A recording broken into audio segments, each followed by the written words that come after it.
Kia ora koutou. I'm Nick Foster. I'm the Community Engagement Manager for NBS. NBS is 161 years old. It's the oldest building society in New Zealand. What makes us unique is we invest in over 300 community groups, and we gave $1.2 million to all those groups last year. The great thing about NBS, it was started right here in Nelson. Our focus on community is what makes us unique. Well, what's cool is we've got the best craft beer and coffee in probably the world, and we've got great people here who really make our communities fantastically special. We are uniquely Nelson.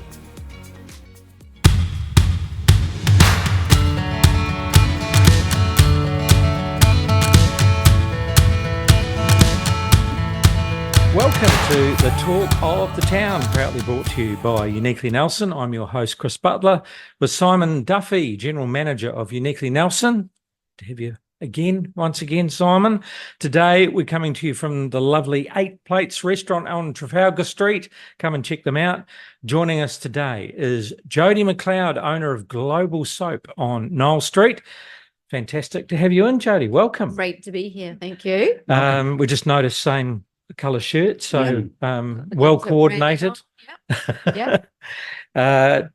First of all, tell us a little bit about your background. Where do you hail from? Yeah. So not Nelson. I was grew up in Christchurch, but went overseas for many years and ended up in Auckland and lived there for 15 years. That became my home. Whereabouts in Auckland? North Shore. Sure. On the North Shore, yes. Yep. Lovely city. About 15 years there. And then my partner, Dave, and I would come down from time to time to Nelson to visit friends. And friends were Bronwyn and Ingmarie Shellcrest. Oh, right, who yes. are the founders of Global Soap. Started maybe 26 years ago. And we would go into the shop and admire it and think, oh, isn't it lovely? What a lovely lifestyle. And one day out of the blue, when Dave and I were still living in Auckland, they called us and said, we are thinking of moving on and trying new things. So we're going to sell Global Soap. Would you guys be interested?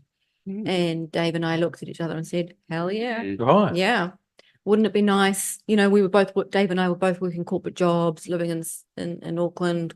You know, a bit of pressure going on with the corporate world and everything. And we thought, wouldn't it be nice to live in a beautiful town like Nelson and do something totally different, creative? Yeah, change of scene. How long ago was that? About 6 years ago. Right. Yeah. Okay. So at the time of the purchase, you were actually still working and living in Auckland. That's right. So the whole decision was to buy a business and move Yes. to Nelson at the same time. Yeah. Geez, Yep. big transformation. What brought us here. Yeah. The transition was smooth, actually. Yeah. In terms of, it felt like home as soon as we got here. And Bronwyn and Ingmarie Shellcrest were wonderful coaches and mentors, everything to do with business, soap making. So yeah, it was wonderful. Felt easy. Did you have to learn the trade? Absolutely. Yeah. So it's bottom up. Yeah. 2 months training. Right. Yeah. And had you, being from Christchurch, had you travelled up to Nelson a few times in your history? Can tabs. Yeah. Did you? More, out Kaiteriri way, holidays as a kid. Yeah. Yeah, right. So you were familiar with the area. Familiar. Yeah. So how have you found it so far, moving to a small city, basically, making that adjustment? Yep. It's a lovely city. It's very pretty. People are really lovely. It is smaller, quieter, which is nice. Yeah, it's great. Yeah. Tell us a little bit about the business then. And has it changed a little bit since you've done the purchase, or is it pretty much very similar to what was the original concept? Yeah. So all of the products that existed before myself are still there. We've kept the same recipes. It's such a fantastic product. Bronwyn and Ingmarie did a fantastic job getting really good recipes, a great product out there. And you can see that with the way the business just organically grew and grew and grew and has become a real icon of Nelson, I think. Yes. So we've kept it true to the products that started 26 years ago. We have added in a few new products into the range. And we've also, over time, we've given the shop a bit of a facelift on the inside, a bit of a brand refresh, and tried to stay, Kind of- you know, modern and moving, and yet true to what Global Soap started off as. Still relative. So what would you find the most challenging aspects of the business, and conversely the most enjoyable part of what Yeah. you're doing? I would say the most enjoyable thing is truly, we're quite unique. Our business, we are not just a lovely shop, which is an amazing experience to walk into, right? The colors, the smell, you smell, right? Yeah, it really hits you when you walk on the door. And it truly is like being a kid in a candy store. It's like, wow. But we're not just a retail shop or an online shop. We make everything ourselves. Everything is handmade by us. Yeah, I was going to say that's part of the challenge, isn't it? Because you know you're actually making the product, you're creating it, and that's a big part of the business, isn't it? So everything. When people come into the shop and they're enjoying that front of house experience, do they actually ask, "Can we have a look out the back?" Some do, yeah. Give us a sneak around. We do take people out the back from time to time. Yeah. Depends. If we're in the middle of soap making, then it's a little bit tricky, and also we have to be quite mindful of health and safety as well.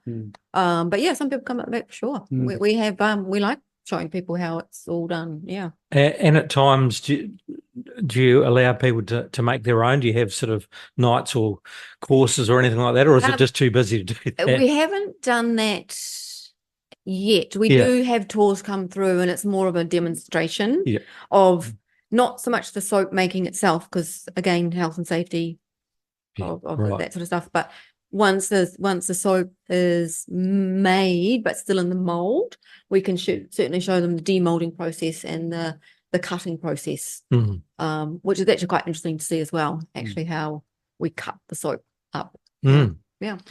So challenges: you make, you sell, and you operate a business. So definitely, like any small business owner, you are a jack of all trades. Because we make in our products, we have to order in the raw ingredients.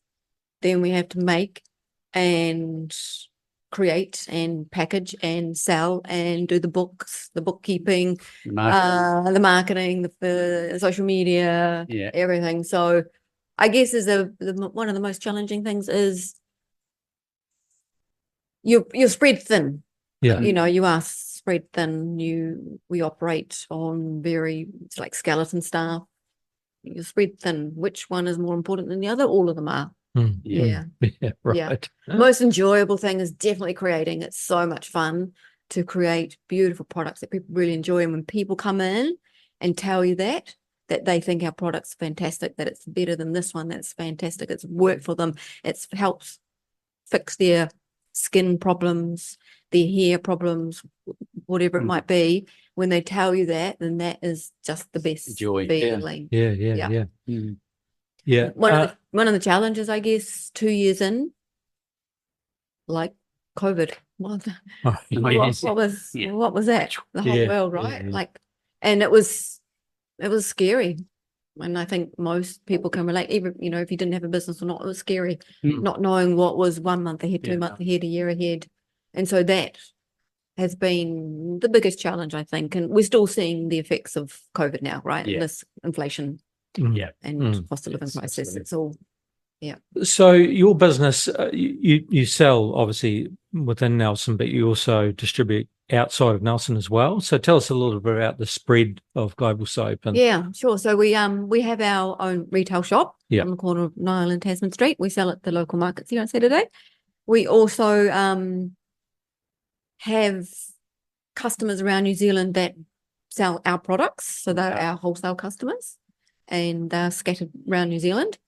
And we also have a website. So we are selling and packing up online orders every day. They go all around New Zealand, some overseas, and wholesale, online, store, markets. And so that mix between people physically purchasing and online, How does that go for you? Because I'm always surprised, in actual fact, in Nelson City, just how much local business occurs within the shop itself. Yeah. And we talk about the shop experience, which would be, one of the attractions to your shop is just that experience of going in there. Yeah. But it has a limited population. So is online a very important part of your business? Very important. Right. Yeah. Yeah. Yeah. Very important. And it has been the one income channel that definitely liked COVID. Yeah. Right. Yes. Yes. Yeah. Yes. Yeah. Yeah. With people stuck at home and shopping habits with people that didn't used to shop online or were afraid to now can and do still. So yeah, that definitely was a good thing from COVID. We probably picked up more customers online. And most of those orders are going straight to households rather Straight to than households, yep. retailers or what have you. Yeah. Yep. Interesting. Yep. Yeah.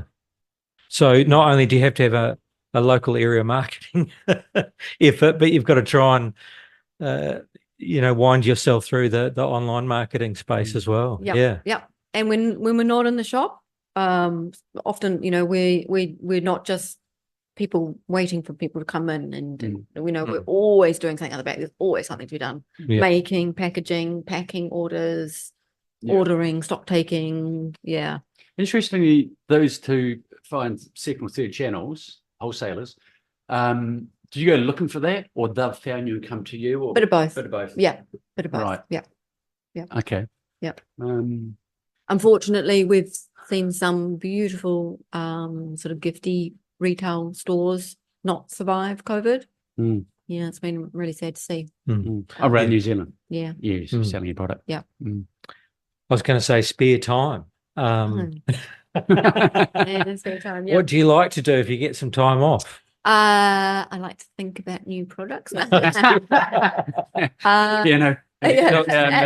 string. Going for walks. Yeah. Yeah.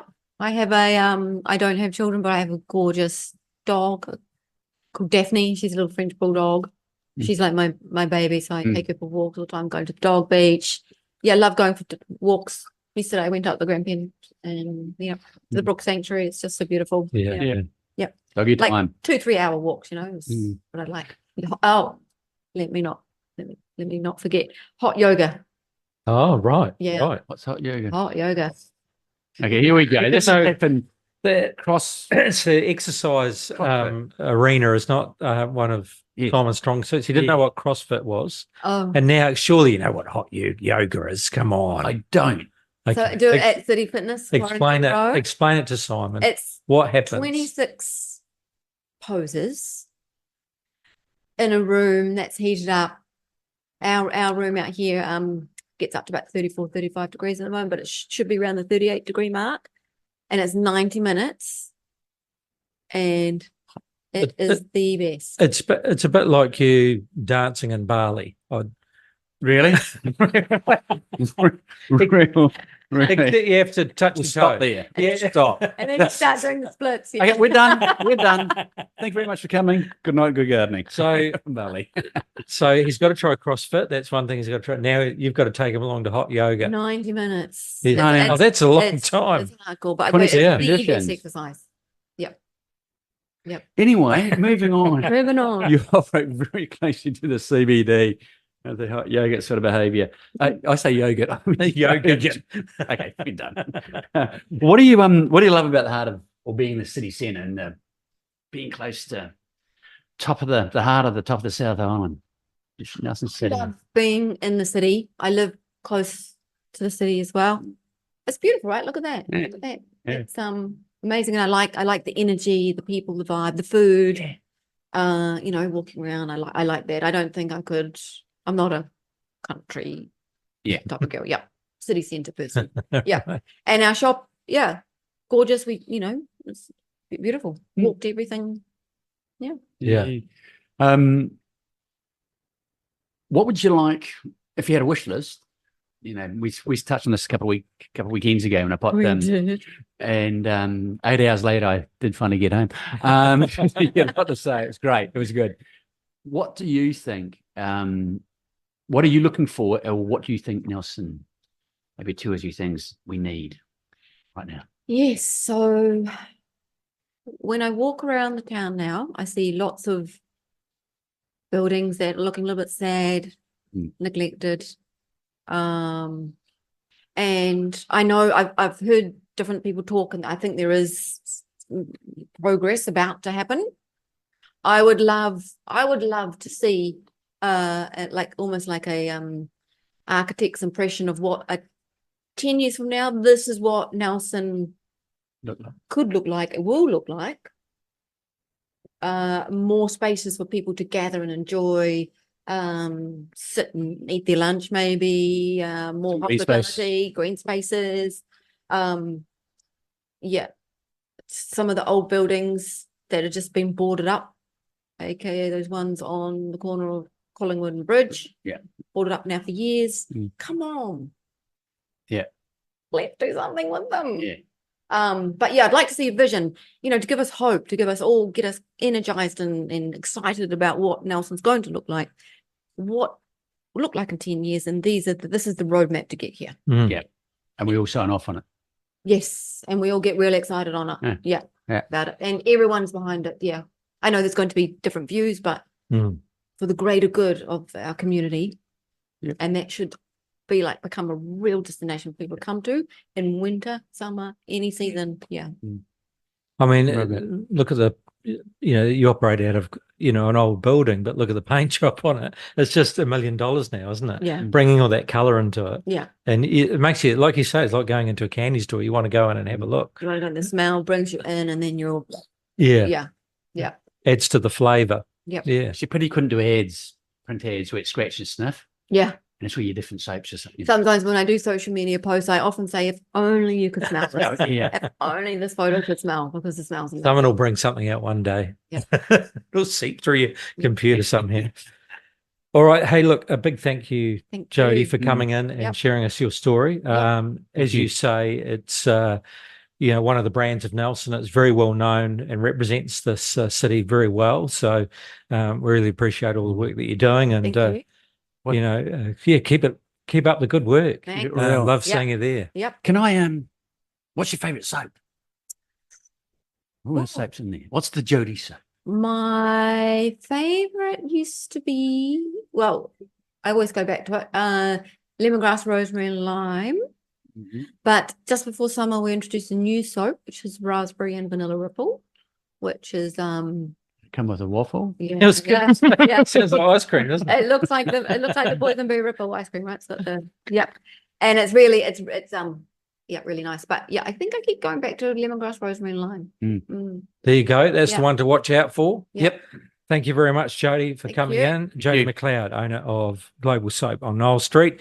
As always, a big shout out to the team at 8 Plates Restaurant, our fantastic venue here right in the heart of Nelson City on Trafalgar Street.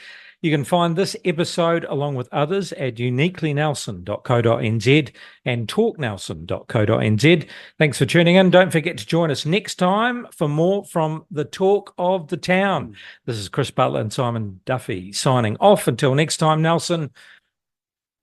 Good night and good. No, stay unique. Oh, another one. How many times? How many times? I was going to say uniquely over and out.